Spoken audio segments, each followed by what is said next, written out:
The accounts stayed the same at $14,387. Remains unchanged. In conjunction with the treasurer's report, Colleen from I just happened to look at it before I left the office. Lake Plains is going to give us an update on our gateway. Okay, so 16 months in the making, you're officially New York State Gateway qualified. New York loves it for the minute, which could always change. They change it on us all the time.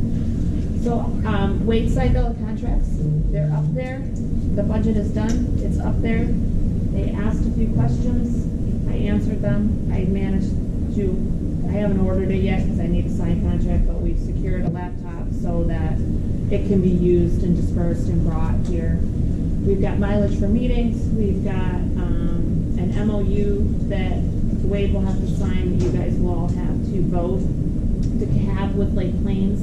And part of that is because Lake Plains has to be your houser, because there's only 1 year left of this fiscal part of the contract. So in order for it to be approved, it has to be housed through Lake Plains. The money goes in your account. We're not touching any of that. But because of the disarray for so long, that was how we worked it with the state, that we would just be your fiduciaries, for lack of a better way to say it. And we'll do the audit. We'll keep your gateway. We'll write up the financial reports for you out of QuickBooks, print them. You can hand them out as part of your handout, whatever you need like that. And then we'll just report that to the state that that's what we're doing. And I think we have like a rental space. It's like $100 a quarter, and that's the legal, legitimate audit that you have to house your stuff in our office. So it's not like we're trying to, take anything. It's just the legal amount that has to be done. The contracts are signed. They are there. The reason that they aren't signed yet is, what was that? Oh, they're short-staffed. And that's what they're telling us for Lake Plains' own grants too, is that they're short-staffed and it's delayed. It is there. It's ready to go. So we're just waiting for that to come in the mail. They'll email us. Who's ever on the gateway will get a notification that there's a new document in the gateway, and the next document would be your signed contracts. So like I said, Wade's done them all. We just need New York State to sign them and load them into the gateway. And part of your gateway does house some of Lake Plains' information. And the way we got around that was the $125 a quarter to house your stuff there, which then makes us able to use our disability paperwork, all of our insurances, everything like that that's required in the gateway. And that way it doesn't cost you guys anything to do that. We can just use ours. We used our 501c3 with an application for Big Lakes to become a 501c3, so they used both so that I can start. I just need a break for 5 minutes, but so I can start working towards a 501c3. I did put money in the budget for attorney's fees. I eventually will have to use a little bit just to get the rubber stamp to be a 501c3, but I'm using Lake Plains as a mirror image, filling out the paperwork. So it'll be a lot less money. Like, I want to say 20 years ago, ours was $5,000 20 years ago. I can't imagine what it costs now to have an attorney do it from scratch. So, and we'll be ones responsible for filing extension, because we can't ever get taxes done on time. With a business, you just can't. It's too hard. So we'll be responsible for filing your 990s, your New York State forms, all of it, your charities once the 501c3 is in place. Lake Plains will do all of that. And it'll just get loaded to your gateway. Again, who's ever part of the gateway will get the notifications that new documents have been loaded, when something's going to expire, the whole 9 yards. So that's kind of where we're at. And the only other thing I please beg until I have a contract in my hand is please don't change any officers until I have a contract, because I have to notify the gateway, and then that'll stop the contracts wherever they're at. So please don't anybody do anything until I have those contracts in my hand. Because it's like starting all over again. And I will cry, Lori John, I will tell you, Colleen's having a meltdown in her office. So if we can just till we get, I don't know when everybody's slots are up or whatever, but even if you could vote to extend them, like, 90 days or whatever, as long as it's voted on, to just, I would hope we'd be good by then. Yeah, well, But, yeah. yeah, so all the hard work's done, it's just, who's ever up there holding it, Ryan, or who's ever got to put the rubber stamp of approval and vote it. And we've worked, Lynn's done a lot of work and with us, but otherwise, you're in good shape. And Thank you. 16 Can't months, thank but you enough. hey, we It's did been a lot of it. hard work, I know that. That's fine. Thank No, you I very give much. Patty a lot of credit. I couldn't have done it without her. And and now it's easy. Now that it's loaded and approved, now everything is just when it expires, we load the new stuff. And insurance part will be easy because they're ours. And we just load them as they expire. And then we'll do the extension for taxes in April. And then we usually load ours about October, so it'd be about the same thing. Thank you very much. Sure. That's it. Thank you, Colleen. You're welcome. Thanks for making it come in all the time. Like, could you please get me here to sign it?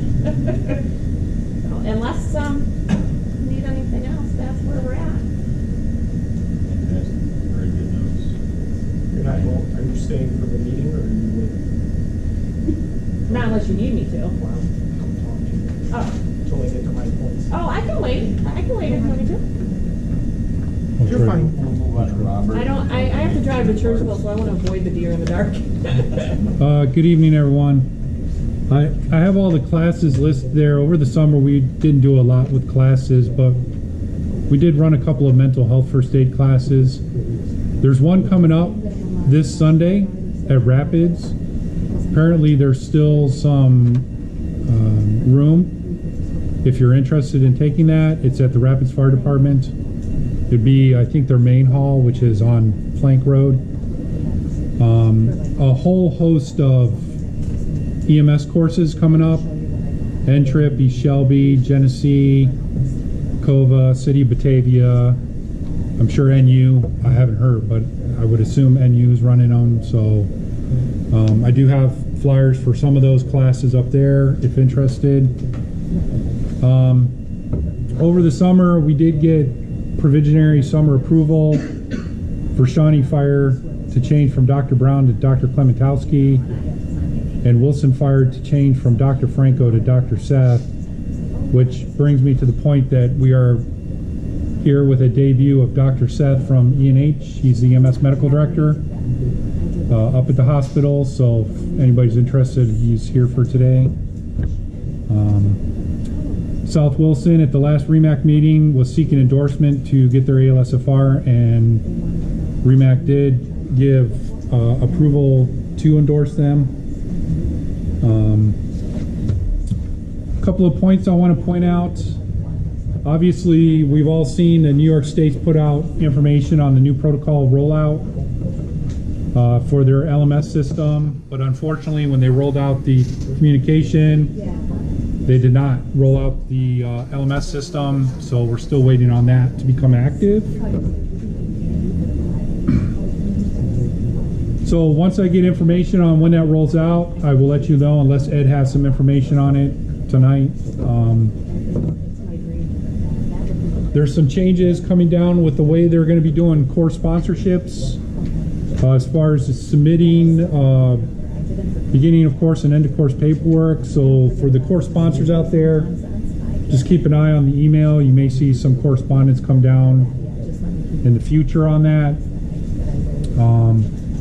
With credentialing, we are currently fully credentialed. However, we did have 12 agencies within the region that were beyond the July 1st deadline.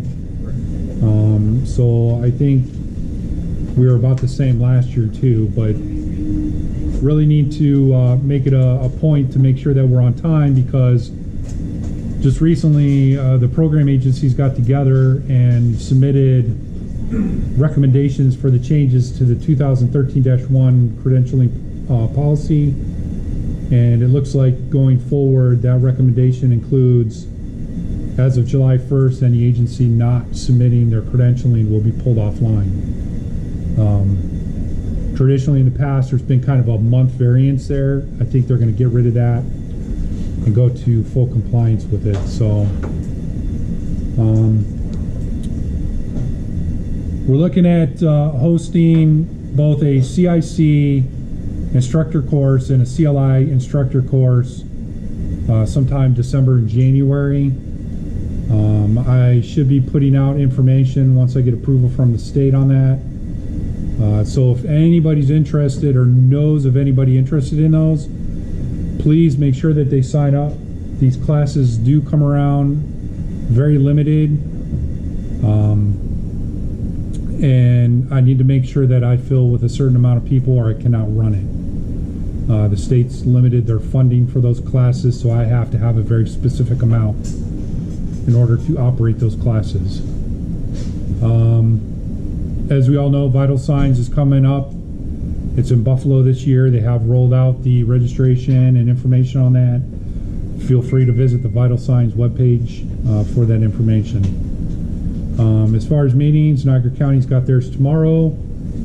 The next REMAC meeting is going to be here in Genesee County at the training center on the 18th of September. And then next week we've got both Orleans and Genesee County if anybody is interested in those classes or meetings. Any questions? Anything? All right. Thank you. Thank you, Robert. Move on to Sean, the CON committee. Yeah, late this evening, I got the letter from the state. Basically, there was a copy up here for everyone to get. Basically, they approved all the fitness and competencies on all the board of directors of people that had to file with Darien, or Six Flags Darien LLC. So that should be on the docket. At some point tonight, we'll have to vote for their transfer of their certificate of need. So that one is on the docket for tonight. We also got last week from South Wilson their application back. So I've got to scan that in and get that to the CON committee for the advanced life support, first responders.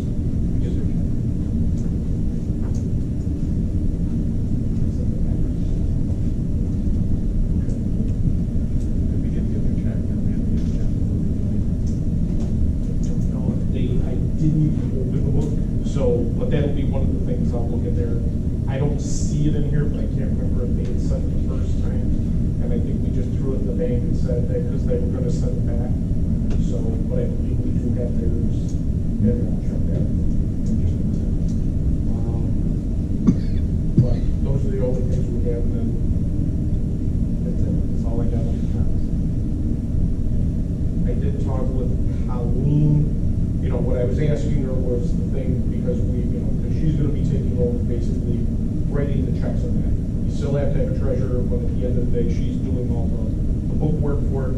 But with all the cons and the money that we have and the cons, that we're able to take that money and pay those people back out. So I want to make sure that, and she doesn't have a problem, so we're going to pay the money back for the cons that we have been approved and ones that are closed out. So we'll have that for the next meeting, so that those organizations are paid up.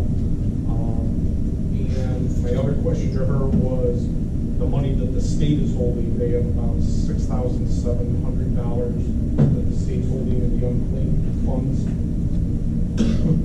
And she's working on that. I originally had started it when they kind of put a stop because I hadn't signed the check in so long. She said, so she had to go through a bunch of red tape and try to get them to understand that, the debacle that we're in. So they're working on unchecking all the boxes that they put restrictions on so they wouldn't pay us, so that she can get those funds released too. And I told her that money as well goes back towards the county so we can get everybody paid up. Because once she takes this over, the only things that we can spend the money on are the things that are in the budget. So some of the things we had done in the past have to be settled before she takes over those funds. So clear that up.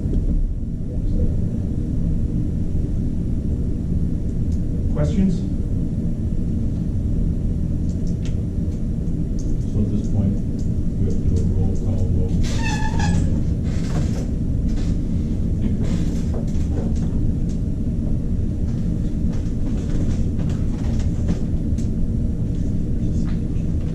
Secretary will call out your name.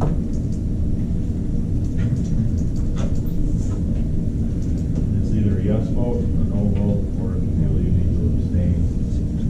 We have to have 16 affirmative votes. And abstain is a no. Correct. So how many people do we have with the no vote? 16. So if there's a no, it's all done. If there's an abstention, It's all done right then and there.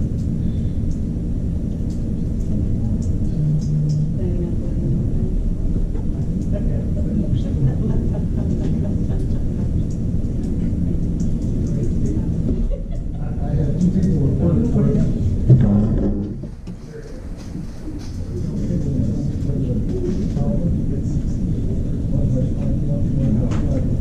Oh,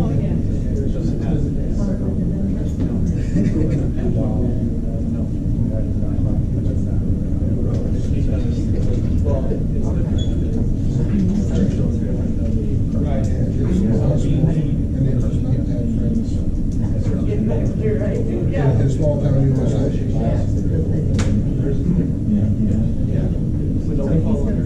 just don't want somebody to move, abstain.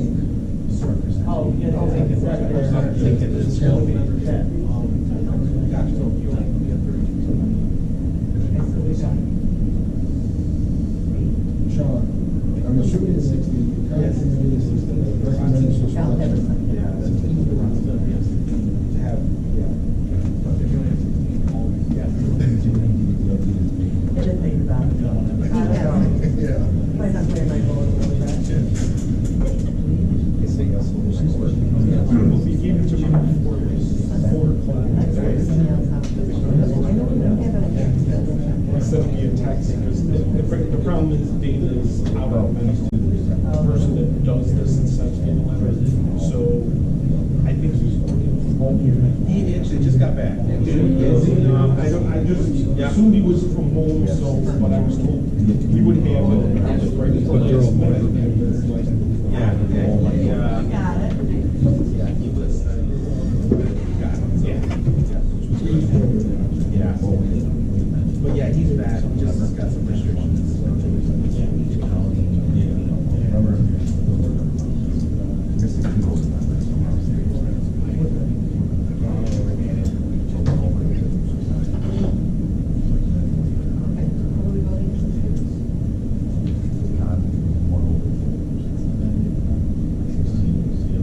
That hasn't changed, that's a statement. Yeah.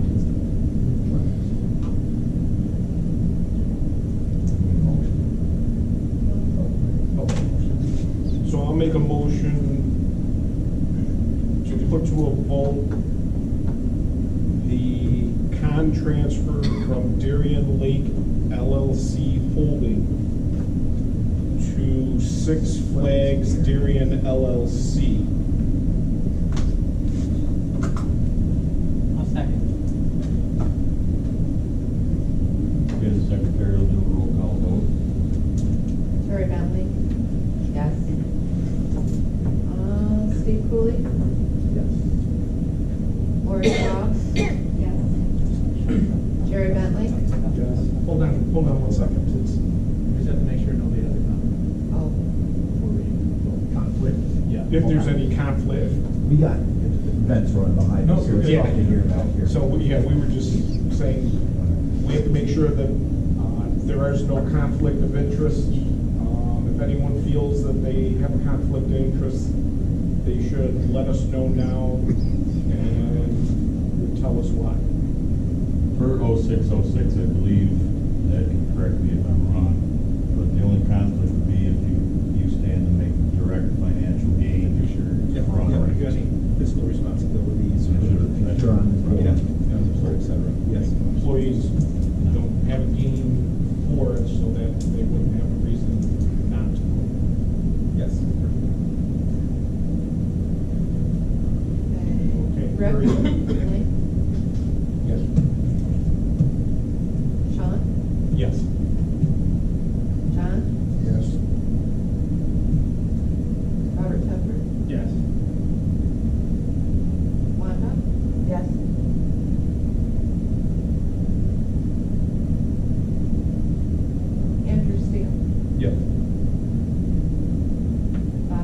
Yes.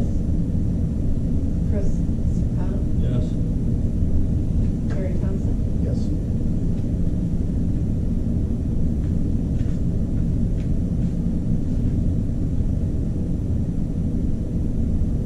Richard, Yes. and Andrew. And Sarah. Yes. What? Oh, that's because you're not signed in. Wade Schwab? Yes. Is there anybody in the room that has not cast a vote?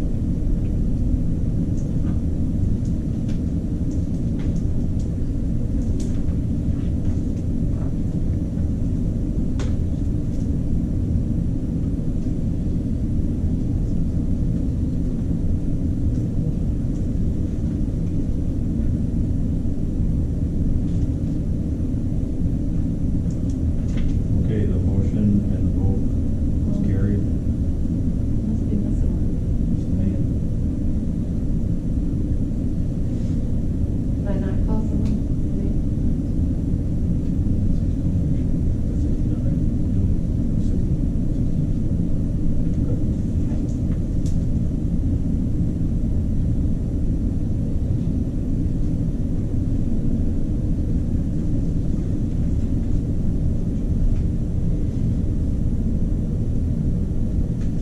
Oh, Sarah.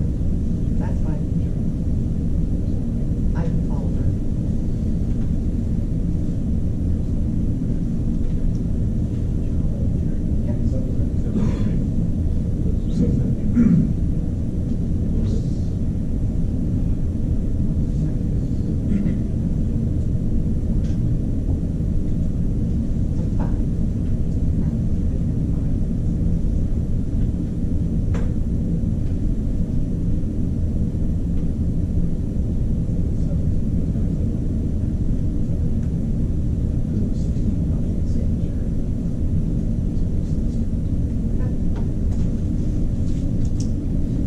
Okay, we'll move on to old business. Does anybody have any old business to bring up?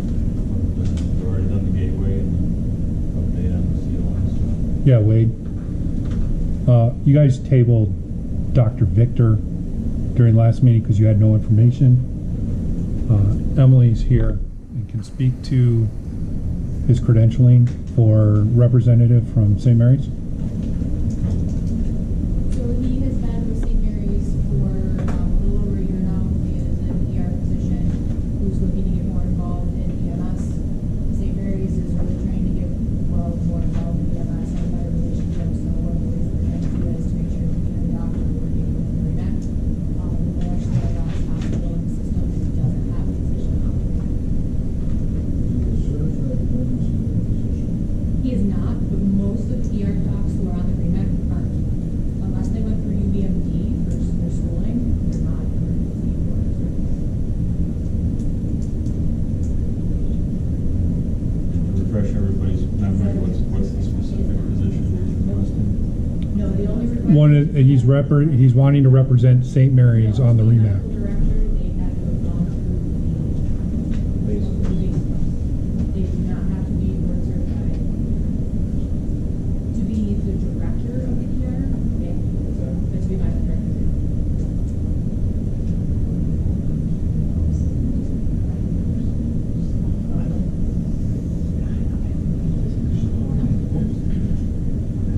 Because he's representing Mount St. Mary's tonight. But we have our own, we represent Mount St. Mary's.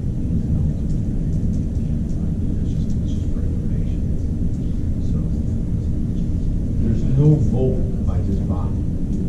It's just, this is not a, It's just an it's just not a big leagues Right, it's an No, position. no, It's it's just, just. they're looking for an endorsement. Yeah, for the state, for him to sit on the REMAC, technically he needs an endorsement from Lake Plains because he's in Niagara County, or from Big Lakes, I'm sorry. Okay. Because he's in Niagara County. It's not a, you guys saying he's your rep. Gotcha, He's gotcha, just my gotcha. St. Mary's rep. Okay. All right. Did you So guys we have accept an A that? rep and then a backup, you know, Right. and that's it.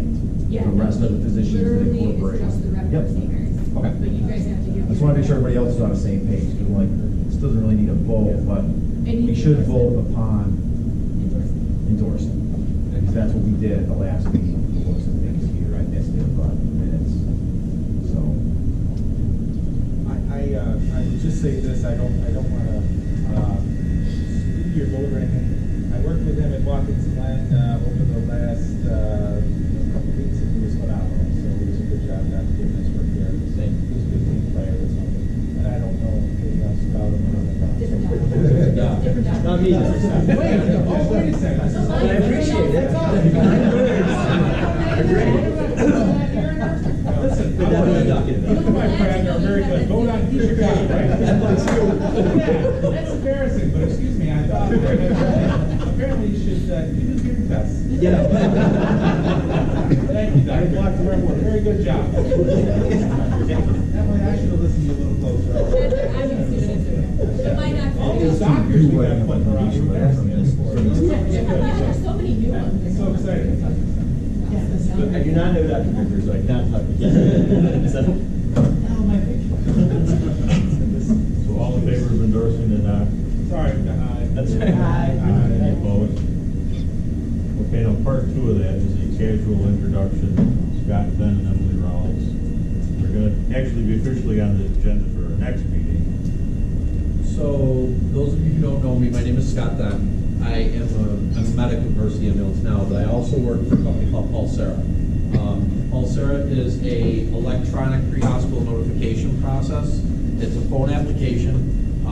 It's solely for communication, though. It's not a documentation tool. I'll kind of give you guys like a little 15-minute heads or dog and pony show at your next meeting. But I know I've reached out to some of the EMS agencies already. I've reached out to Twin City, Orchard Park, LVAC, Mercy Flight, we've already reached out to. Catholic Health has signed a contract with us to provide pre-hospital notification to their facilities through our phone application. One of the things that the object is to speed up the process and for time-sensitive emergencies. So your strokes, your STEMIs, sepsis patients, cardiac arrest, traumas, those things going into Catholic Health. The object is that pre-hospital providers will be able to you'll be notifying the teams almost directly, rather than going through 6 phone calls to get to your stroke team. Your activation from the field will activate the stroke team. So the object here is twofold. One, that Catholic Health has invested an exorbitant amount of money into the program for pre-hospital care. 2, it relies on the pre-hospital people being educated and knowing what they're looking at with a stroke. So it's a two-sided thing here. The program, the phone application, is no charge to EMS. The entire cost of the program is borne by the hospital. So right now, Catholic Health is invested in it for their system. We've been meeting with Joe Bard over the summer for ECMC. They're in the process of building out a new ER. For those of you who haven't seen all the stuff, they're talking about adding us directly into the build out of their new ER. That's not a done deal yet, but they've been meeting with us over the summer. And we've recently had, in the last 30 days, we've had contact with Children's Hospital and Colliding Health as well. So that's kind of how the process is moving along. Throughout the state, right now, the closest that we're being used is outside the Cleveland area, is our closest, and then Geisinger Health down along the southern tier border, Central New York has signed a contract with us within the last 90 days, and they're starting to do their rollout. Rollout for the hospital for Catholic Health, their side will be probably October-ish, November-ish, with pre-hospital being shortly thereafter, probably by the end of the year. So it's not something that's coming in the next week or two. But the object is that we want to let you guys all know that it's coming and that we're in the area. It'll affect, right now, it'll affect transporting agencies mostly. But that being said, probably that's currently, I would expect by the end of the year, we're adding a feature into it that the first response agencies are going to be able to start cases and hand it off to the ambulance. So actually the fire departments, the Dariens, the Alabamas, the Oakfields, all you guys that don't have ambulances are actually going to be able to start stroke cases and let the hospital know that we're working on a stroke case in the field. So, the object here is that the time-sensitive emergencies. The hospitals do have the option, and it's whatever Catholic Health decides, to add in, or to utilize the general patient, which means that all patients coming into the hospital would be pre-notified through the phone app, and the object there is that, you guys would get beds assigned to yourself before you can reach the hospital. So for the ambulances, for the Twin Cities and the guys that are transporting, that their ambulances are sitting there sometimes not necessarily at Catholic Health, but at other hospitals, and there's a delay in offloading. This should hopefully streamline the offloading. Rochester, they use a system similar to Bricks, but it's not, it's similar, but it's different. So those of you who are familiar with that, it's a similar procedure, but we actually, with ours, we do more inside the hospital communication as well as pre-hospital, so it's a different process. The one thing we don't want anybody thinking is that we're going to be replacing your ePCR. I can't stress this enough, we are not a documentation tool. It is solely a communication tool. So we're not changing any of those processes for your paperwork and all that jazz. It's solely for documentation, or for communication purposes.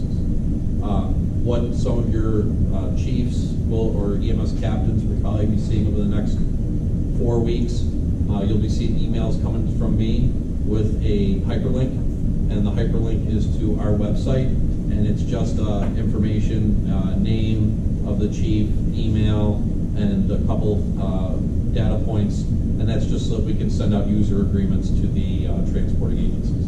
Twin City has theirs. Brian's just got to sign it. Theirs is already done. Orchard Park, LVAC have already signed theirs and sent it in. I've got theirs. The res. So I mean, it's a slow process, but again, it's not anything that we need to have done in the next week or two. We're talking a couple months down the road. And just so you guys know too, there's telemedicine built into this. So especially from the stroke standpoint, we've all had that stroke patient who we called into the hospital and gave symptoms, and the doctor was kind of like, I'll wait for you to get here and I'll assess it. You can literally have them on telemedicine while you're doing your symptomatic stroke scale. On top of it, if you're bringing STEMI, if you're bringing stroke, and we alert the team is actually able to talk to you through this app. So if you send a 12 lead over and the captain looks at it and says, holy crap, I want you to do this, this, and this, and come right to the cath lab, this will be sent right to you through that app. The neurodocs can talk to you, the cardiac docs can talk to you. It's all built in. One of the nice things from a pre-hospital standpoint is we've all made those phone calls, and you get there and like, we didn't know you were coming. Well, when they acknowledge the call, you get a push notification back to you that they acknowledge the call. So there's no, we didn't know you were coming. It doesn't exist. You'll know, and the agency will be the agency that accepted it will be able to go through their log and find out who accepted it. So if we have a person on the other end who accepts them, but keeps doing we didn't know. Well, that could be, the hospital's problem to take care of that issue. So that makes things easier from the pre-hospital side for notification. And other nice thing, they said from the pre-hospital side, the non-transporting paramedic services, it'll be really nice for you guys, the North Tonawandas, for telemed purposes. Catholic Health is working on something with their OB department for Dr. Littler to be able to do some telemed with crews out in the field for difficult deliveries, which I don't know, as far as I'm concerned, every delivery I have to deal with is difficult because I'm sweating every time I got to deal with one of those. So if I know I can have an OB over my shoulder doing a telemed work with me on something that's difficult, that's something that we've talked about with Catholic Health, and I know Children's has explored that opportunity as well, because they like the idea of being able to do some work with the pre-hospital folks. So like I said, I'll come back to your next meeting, do a 15-minute little Dr. Tony show, and that's kind of how it is. I know Ed's worked with our guys. I know we've talked to Ryan at the state level about doing some work with them on some disease reporting processes as well. But that's a different level, so that's further down the track. And I know, again, Syracuse has talked to us, so we're kind of going this way. Again, I know you guys are kind of caught in the middle between Buffalo and Rochester, but those of you who go to Buffalo and Catholic Health, and I know we're going to be approaching the Diamond Memorial as well for something, because there's the transfer component within the hospitals that streamlines their transfer process. So it kind of, even though the pre-hospital side doesn't see it, there's some benefit to the hospitals that we don't experience. Again, as I said, let your chiefs or EMS captains know you might see a hyperlink coming through.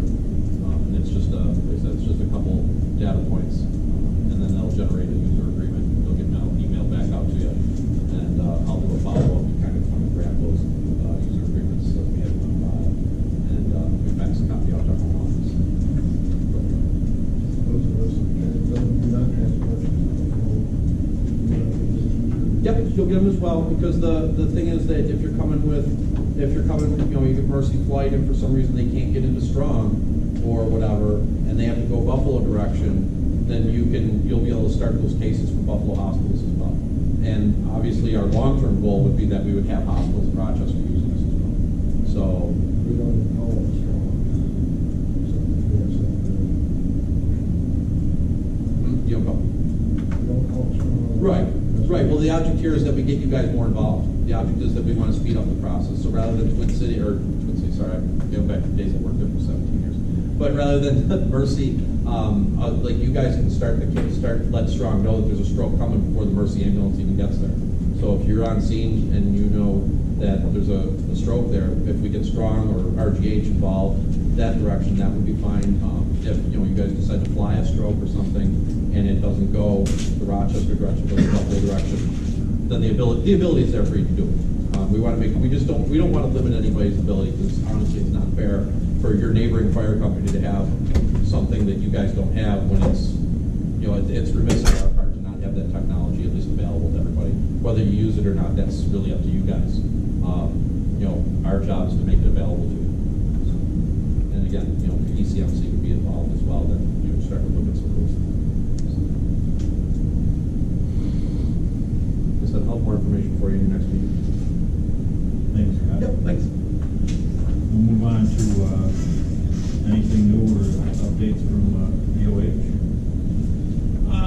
DOH, actually, we've got a lot of activity that is in progress. They're actually, from the Bureau's perspective, we were able to get a slew of waivers to approve, fill some of the positions that have been vacant, and that has put us in such a short staff type situation. So some of those are administrative positions. Some of those, one of those positions is a promotional opportunity for the Syracuse area. They're looking for a leader there, deputy chief position in the Syracuse office. I was covering that, so transfer of power will be no problem. I'm looking forward to having them hire that individual. So I'm hoping that that interview process goes quickly. But the Bureau's busy. We've got a lot of initiatives that are up and coming.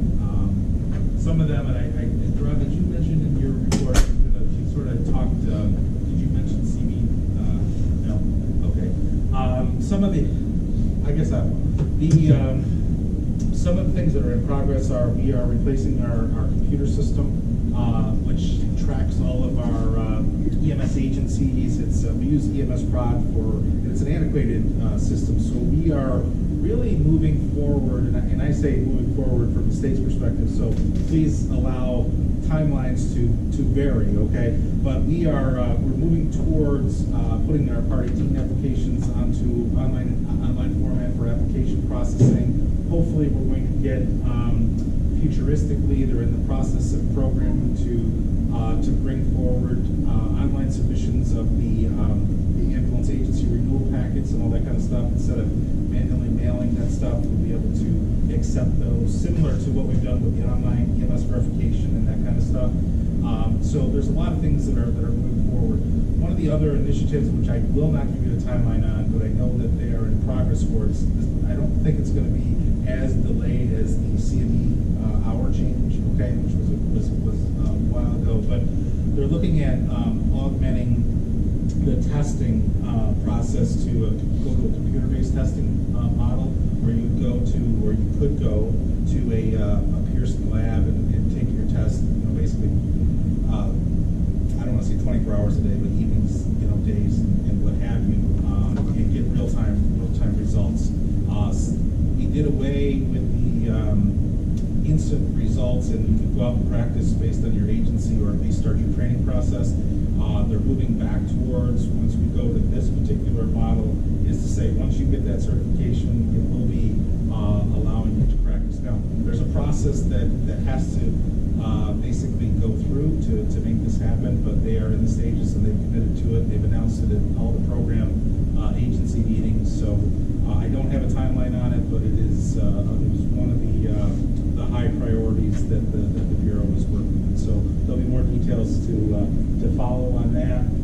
In addition to that, One of the delays was the LMS system. We put out the information that said you've got to get your protocols completed by 12/31, and you're going to do it on the learning management system that's going to be rolled out by the state. We should see some information on that within the next two to 3 weeks related to the finalization and basically having, I think they're putting together some podcasts and some other information, PowerPoints and other information that will go up onto that LMS system. Rob, have you heard anything different about the LMS as far as the rollout goes?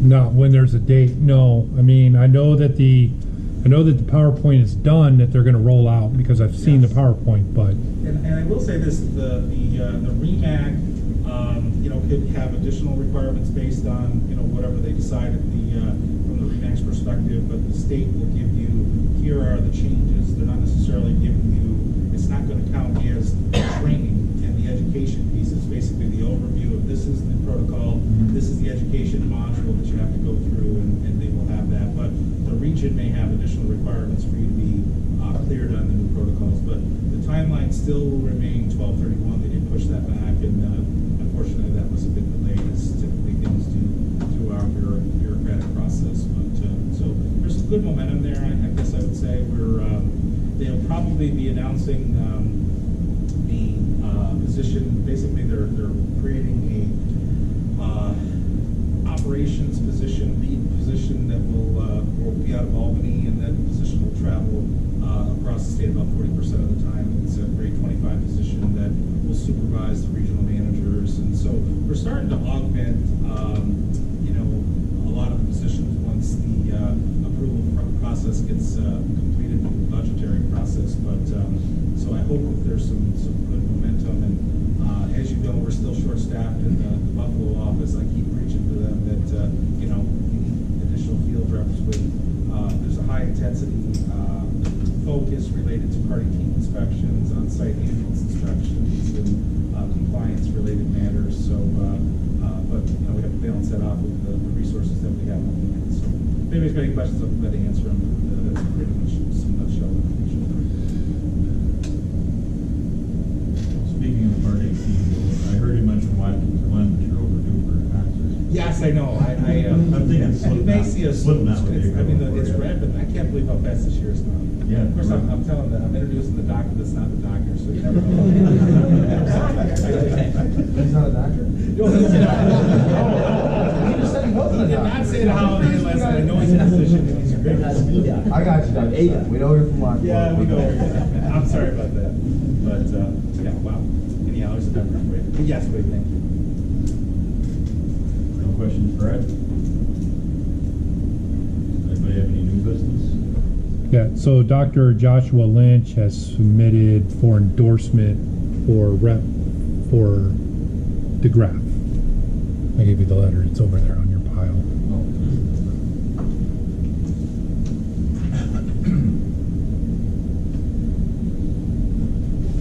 I'm sure everybody in the room here is familiar with Dr. Lynch.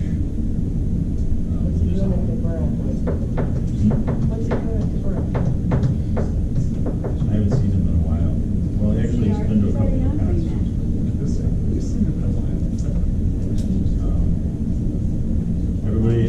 Is there anybody opposed to Dr. Lynch being the rep for DeGraff? We'll send him a letter of acknowledgement as well. Any other new business? John? At the last meeting, I think you talked something about mutual aid plans. I know that the county Genesee County is gonna start working on their plan, which is, I think, supposed to do every 5 years. And I think they're on year 7 right now. And I heard something about that they wanted REMAX or something to look at the mutual aid plans. So it's the REMSCO, John. The REMSCO has to approve all mutual aid plans. Yes. How's that gonna work? Well, the objective is that the expectation is that there's a 0606 policy statement related to mutual aid, and I will say that the Bureau is actively looking at all of our policy statements. As you know, some of them are quite old and have not necessarily been updated. Some have been updated. The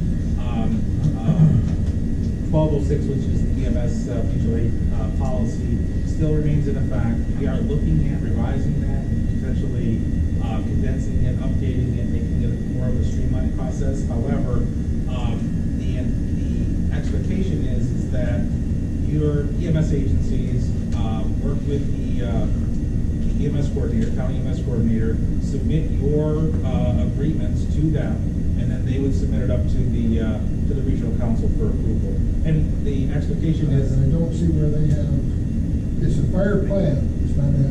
No, I understand. Well, we're looking for EMS, we're talking about EMS mutual aid, okay? And I understand there's clear-cut differences between fire mutual aid, EMS mutual aid, but the encouragement from, if you look at our 1206 policy statement, it encourages fire departments to participate in EMS mutual aid plan, specifically if you are an EMS provider, an EMS agency providing ambulance service. A lot of, the EMS agencies are certainly fire-based, they participate in the fire mutual aid, which is certainly in statute. We can go into all those different, components, but with this, it is a voluntary situation in which we don't get into the situation where if agency A is going to agency B district and they have an untoward event, that agency B is responsible for that. It's basically you're on your own. It's, you have to have adequate insurance and all those other components related to the EMS specific mutual aid. So there's participation in a countywide EMS mutual aid plan, and then there's an individual agency to agency mutual aid. And we're looking to have any mutual aid that your agency participates with basically documented out on the actual form. If you look at the 1206 policy statement, there's a spot in there that says this is what the information is. We expect that you follow the rules, regulations related to CONs. There may be times in which it's advantageous for a particular area to utilize an agency that's not a CON holder because of a river or a barrier or something like that. So we've looked at if you're using a non-CON provider to provide a justification for that to the county coordinator and ultimately up through the REMSCO. And the REMSCO should have a committee to look at those, approve them, make sure they're compliant with the CON process and basically the statute the policy statement that we have. So. Is that gonna take the responsibility away from the fire chief? No, the fire chief is the one that's gonna be submitting it, and ultimately. He's the one that's responsible. Yeah, so however your system is, here, we can talk certainly offline about it if you want to go into more, detail related to it, but ultimately, this policy statement has been out for a very, very long time. And, objectively, we would like to see EMS mutual aid, in statute. It's not in statute, it's simply a policy statement. And we'd ask that people follow that. If you look historically, there's been, interagency agreements that have been, signed, and that information has not been vetted through the county coordinator, EMS coordinator, or the REMSCO, and that's what the process has been identified to do. And ultimately, the expectation is that the REMSCO then would file those things with the Bureau so that we have knowledge of it, because keep in mind that the public health law says operate in your primary territory except in these following circumstances under an approved mutual aid plan. So as you look, and I don't want to get into like the billing and all those components, but there are times when you've heard of Medicare or whatever denying a response to a particular area. I don't have specific examples to that. We don't get involved with the billing component of it, and that's not what this is about. Ultimately, it's about providing high quality care in a timely fashion to a patient that's in need, whether it's ALS, BLS. ALS intercepts are different, I get that, but we want to make sure that the entities are going through that process, it's vetted, it's right for the system, and if you guys have operational knowledge of what's going on in your system, and it goes through a vetting process. That's basically what it is. Until that policy statement changes, John, that's what we have. And until it becomes, 10 years down the line, 5 years down the line, becomes actually in statute, it's not in the law. It's a voluntary participation, and if you read I think the policy statement's like 6 pages or something to that effect. It gives all the backup to all the different regulations and rules and where they came up with it, and that's basically what it is. It does not replace the fire mutual aid system. It is not intended to do that. But if your fire department is providing EMS mutual aid, we would encourage you to work within the EMS side of it, also, so. You look perplexed. I'll be here all I've night. been a fire chief too long. I'm sorry? I've been a fire chief a number of years. Yep. I worry about the fire chief's pension and house and all that sort of stuff. No, I understand, and certainly you've got to work with your insurance agent, and, you know, Yeah. but. We don't have a contract. You're doing it anyway, you're responding, Yeah. you know, perhaps you're responding to mutual aid calls, you know, already that are outside of the fire mutual aid system, you know what I mean? See, our contract is with the town. Right. We don't have a contract with person. Understand. The town I'm not has- saying you have to. The town has a contract. Yeah, no, I understand that, yeah. And there's probably justifiable reasons for that, but what we're saying is, if you have an EMS mutual aid, you know, basically contract agreement with somebody, it should be vetted appropriately through the county EMS coordinator and then through the regional council for, review and to ensure that it's compliant with, you know, CON and all those other components, so that you're, you know, that it's vetted and that it's approved. So it looks like he's gonna have some more work to do. Yeah, so, yeah, that is, and you know what, the policy standards may change in a couple of years and make it a little bit more streamlined, but, you know, it's really not that difficult. It's basically documenting what you're doing. Except for the national written agreements, as well as fire. Oh, no, yeah, we can talk about that, you know, I could actually bring it up and show you what it is. So, if you'd like, it's up to you. Anybody have any more info or questions on that topic? Any other new business? Rick? Wait, I was asked to bring up, vital signs. Is the option of discounting or reimbursing for vital signs still? The option or no? Well, at this point, what's the state's perspective on that? Wasn't that phone call conversation? Yeah. Remember, I mean, I didn't acknowledge being on that phone call, but that came up and there was no, you can't pay for that sense. Yeah, I think your individual departments want to kick some funds in. But at this point, no. But like Colleen said, we're working on the gateway. Once we do have some funds, actually, anybody that attends the meetings can get some reimbursement for the mileage, a couple of other things that, once we have some operating capital, be nice. Any other new business? I want to thank the Alabama Fire Department for hosting us tonight, Gary and Rick. Anybody in the room interested in hosting the next meeting?